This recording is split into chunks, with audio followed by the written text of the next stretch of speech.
People who are married to Karens. What's it like? Not married to a Karen, but married to someone with a Karen for a sister. Sister-in-law is the freaking worst. I hate more than anything going out to dinner with her, listening to her order food and talk to the servers. Holidays are also terrible. She sends out long lists of expected gifts. She celebrates every holiday and birthday specifically for presents, even when it's not appropriate. Funny thing is, one time I was away from the dinner table when the bill came, and sister-in-law waited for me to return to pay the bill by actually handing it to me. She didn't give it to her sibling/my SO to pay her half, but expressly handed it to me to pay. By the way, her husband is an idiot and they're a match made in heaven. Edit. Sorry to disappoint everyone, but yes, I did pay. There are many reasons as to why, but the biggest one is that it got me out of the restaurant faster. Also, it helps me control the tip. Another time we went to a family brunch where the bill was split, Karen's sister-in-law waited to see what other people tipped so she could lower the overall tip percentage for the waitress to what SIL thought was deserving.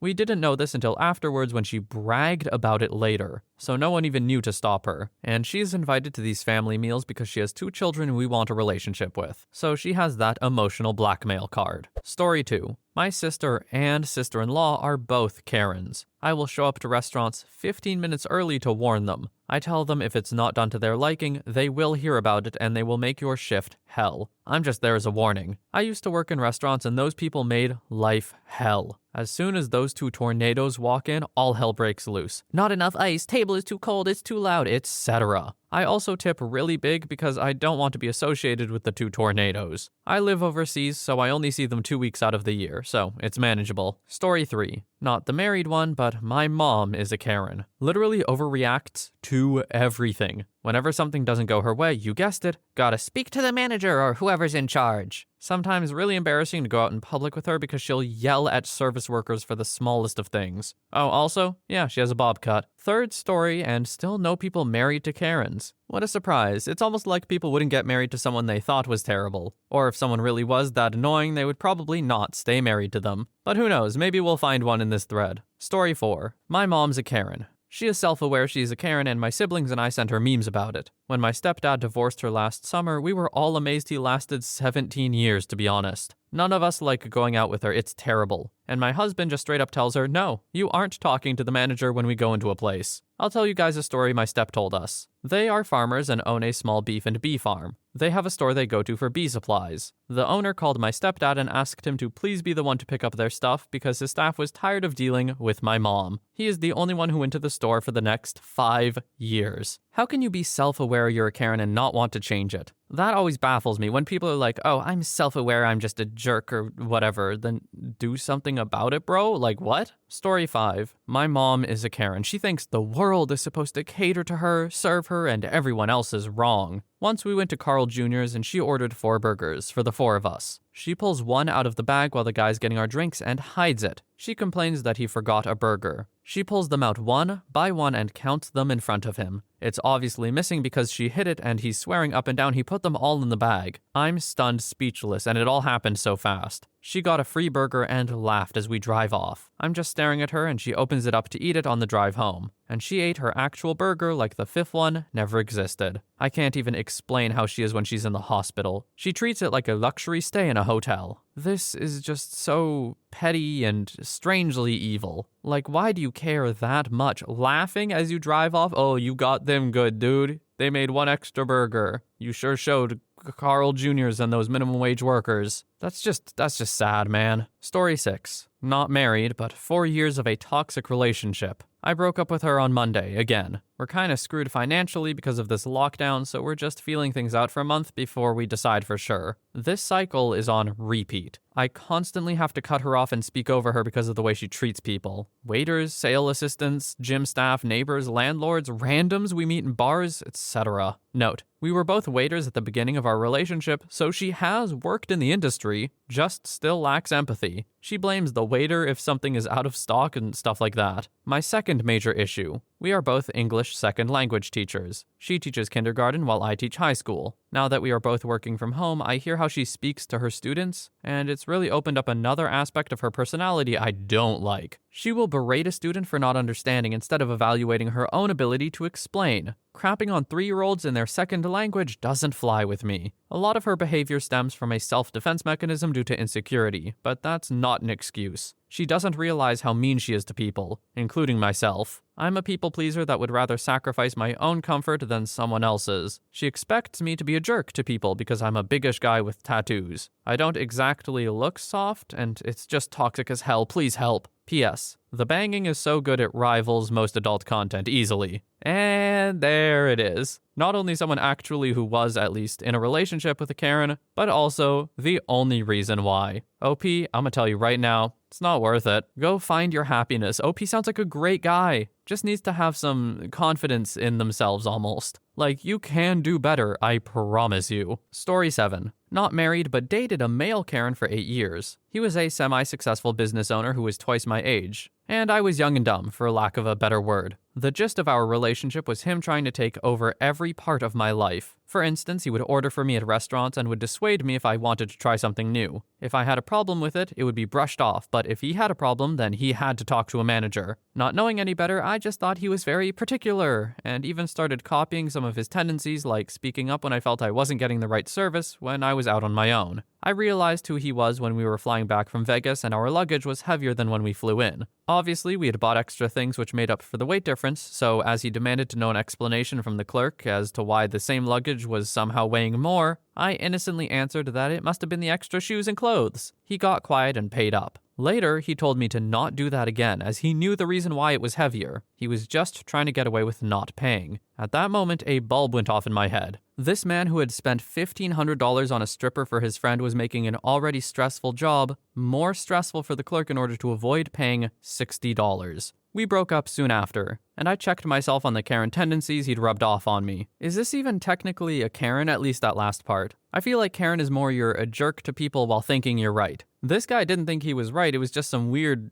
sad scam. Either way though, guy is absolutely pathetic, and OP, you're better off without him for sure. Story 8. Not married to one, but my mom is absolutely one. I spend most of my time with her in public apologizing to people after she's walked away. The one and only time it comes in handy is when I've bought cars and had her come in during the price negotiation phase. She's knocked off thousands purely due to how unpleasant she is and how much people want her to just get the hell out of the door. Story 9. Engaged to one. She was raised as a princess by her military-raised father. However, she's super down to earth, but God forbid you work in the service industry and mess something up. She worked at IHOP during college, so it humbled her compared to her family. She just writes reviews now, good or bad, and emails corporate to complain. If something is wrong with my food, she refuses me to sit there and eat it, which I hate, but I've gotten her better about, I believe. So maybe she is just a recovering Karen at this point. This sounds like the Karen version of I Can Fix Her, man. I don't know if this one's meant to be. Best of luck to you, but I don't like how it sounds. Story 10. Was married to a male Karen. Everything, and I mean everything, could set him off. We were at a local tap room and his iPhone automatically connected to the Wi-Fi. Keep in mind, he had full bars on our cell service. The Wi-Fi was being wonky and wasn't working. The manager, super nice guy, comes over and asks how we're doing while he washes some glasses in the dish pit on the other side of the bar. The following conversation ensues. Keep in mind, my husband is super irritated at this made-up problem because our cell service is working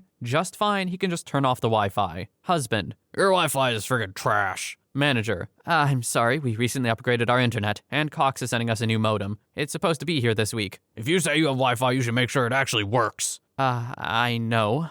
I'm sorry. I'd be happy to restart the modem to see if that helps. Husband then ignores him and continues to talk under his breath about the made-up issue. This was my life for almost 5 years. The sense of entitlement was frustrating enough in public, but more so at home. I apologized to more servers, retail workers, neighbors, and random people in public for him in 5 years than the rest of my life outside of him. You know what? Now that I'm talking about it, maybe he's not so much of a male Karen. He's more like a piece of crap. Story 11. My mum is a bit of a Karen, and we're pretty much no contact now, so that should tell you everything you need to know. Whenever we'd go out to eat, it's always too cold. They don't have the brand of sparkling water I like. They've put ice in my drink and I didn't want it. She always has to make some kind of modification to her order or something, etc. The list goes on. It got to the point where if we were out shopping and she said she needed to return something, I would just go somewhere else. I just can't stand watching her be rude and argue with the staff. My parents are divorced and I live with my dad now instead. Part of the reason I barely see my mom is because I'd have to meet her in public. I just can't deal with the way she behaves in those places, so I don't go. Story 12. Not married to a Karen, but my mom is a Karen whose name is actually Karen. Simply put, I haven't seen her in over a year because I couldn't take it anymore. Living with her was just an exhausting nightmare. Karen's world revolves around Karen. Nobody else's issues matter. If you tell her that you had a bad day,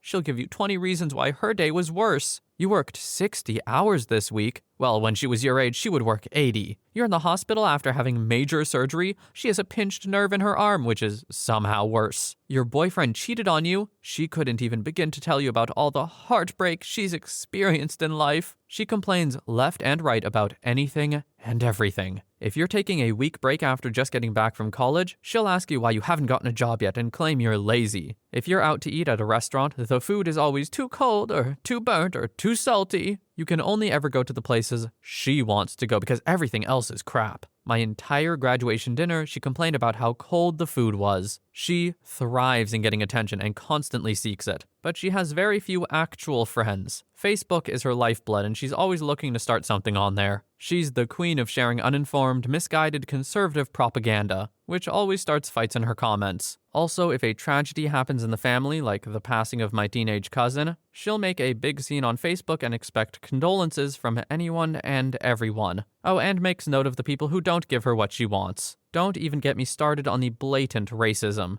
I've heard everything from, watch out for black people on the subway, they'll try to take your purse, to, it should be illegal for those Muslims to cover their faces. You should be able to see someone's face. One of my best friends is black and she once told me, he's one of the good ones, they should all be like him. Oh, and minor, but the house always has to be spotless. You have a shirt on your bedroom floor, pick it up. You kids are all slobs, we have people coming over. No, we don't, and even if we do, why would they be going into my bedroom? Her house is her house and she'll let you know. Any object she has spent money on doesn't belong to you, it belongs to her. She also spends way too much money on home decor like oriental rugs, furniture, etc. But then complains about how she has no money. Story 13. I'm divorcing a Karen. Nothing was ever good enough. Everything had to be the most expensive thing, and even then, it still wasn't good enough. It was exhausting, and it sucked the passion I had for life right out of me. Edit. Slept on this and thought of some more telltale signs. She never said nice things about me, to me or to other people. My best friend came over for a barbecue with his wife and kids, and her mother just mocked me the whole time to my friend's wife. My friend's wife then confronted them about it. Even on our wedding day, the part you say nice things sounded like a tentatively warm school report card.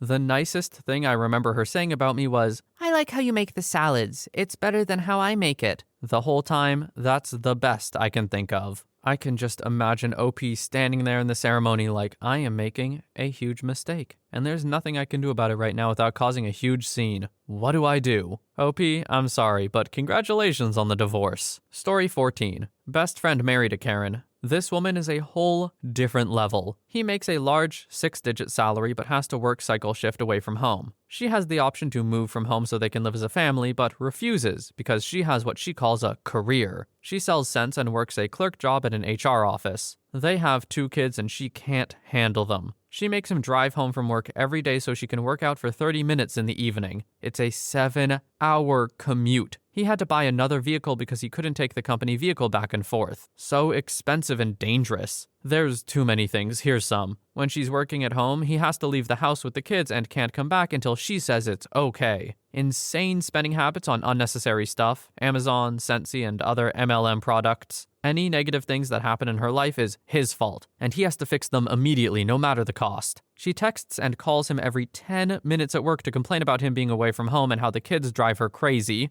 She made him buy her a luxury camper, $40,000, so she can visit him at work, and came out one time. She puts the kids in daycare even though it costs them more than she financially makes. Wants more kids. Wants huge renovations done but refuses to watch the kids while he does them. He has to watch them while working and as such, nothing gets done quickly. And that gives her anxiety and stress. Makes him attend job fairs in hopes that he'll find a job making just as much money. It won't happen, but he does it anyway to please the demands. It frustrates me because my time with him has literally become therapy sessions where he vents for hours. It's brutal, and I hate that he tolerates it. The one that gets me the most is that she would rather pretend to have a really good career than move with him so they can live a great family lifestyle. They would save a lot of money and be a much better parenting team. Now, I get it, but I do have to defend the Karen a tiny bit here. I think saying pretend to have a career is a bit presumptuous. I don't know, it feels unfair. It's fair for her to want to work and to have a stable job somewhere, maybe with upward mobility, I don't know the situation. But that is kind of fair. That being said, everything else does not go in her favor, so I'm less inclined to give her the benefit of the doubt. Story 15. When I first met my wife, she was beautiful in every single way. I remember looking at her when we walked around a lake, and as she spoke to the ducks, I thought, I'm going to marry this beautiful Snow White. She loved all animals and they loved her right back. Her soul was pure. She looked like a queen in everything she wore, be it jeans or a sundress. She was never a princess-type woman. She was always destined to be my queen. She demanded love and respect because that was what she deserved. I'm not sure when she changed, but slowly and surely she did. She humiliates me, she belittles me, and she saddens me. I'll never be right or even acknowledged to have a valid point or opinion. She wastes money that I work hard to earn. She has strategically spaced out our pregnancies to maximize the time she doesn't have to return to paid work, and she's admitted this. Why don't I leave her? Better the devil you know, right? No, OP, absolutely not better the devil you know. Oh my god. This poor man is so deep in it that he doesn't even want to get out. Trust me, brother, the grass can be greener on the other side. This poor guy sounds genuinely miserable. Like, I don't know if I've ever heard sadness expressed in text so succinctly. I am truly wishing the best for this man because that was a lot of sad. Story 16. My brother was married to a Karen. She lived to berate people and rarely went anywhere without a flask of vodka to fuel her fire. She despised kids and wasn't quiet about it. In the first year of marriage, she decided her husband had to earn banging. So if she didn't like the way he painted the shed or groomed the dog or poured his cornflakes, and she never did, there was no reward. After 10 years, he divorced her, moved to another state, and married a kind-hearted, generous, empathetic lady. Karen still can't understand why he dumped her perfect self. A little bit of unsolicited relationship advice here, but hear me out. If your partner ever holds anything intimate over you like that, and makes it seem like you have to work for it and it's not like something you're both into, if that's ever the situation, no good. It's just an exercise in power because they know they're the only person who can ethically give it to you. And so they hold it over you to control you in some ways, and that's garbage. If you're in that relationship, either talk it out immediately, or if you don't think it's savable, break it off. It is absolutely never a healthy dynamic, I promise you. You should never have to, I don't want to say you don't have to work for intimacy because you do, but in very different ways. It should never be a carrot on a stick, I guess. Once again, unless you're into that, because I know some people are. Anyway, there were a lot of frustrating stories in here about very frustrating people. I still hope you manage to enjoy them in whatever way that means for you. And I also hope that you have a wonderful day or night wherever you are. And I will see you in the next one.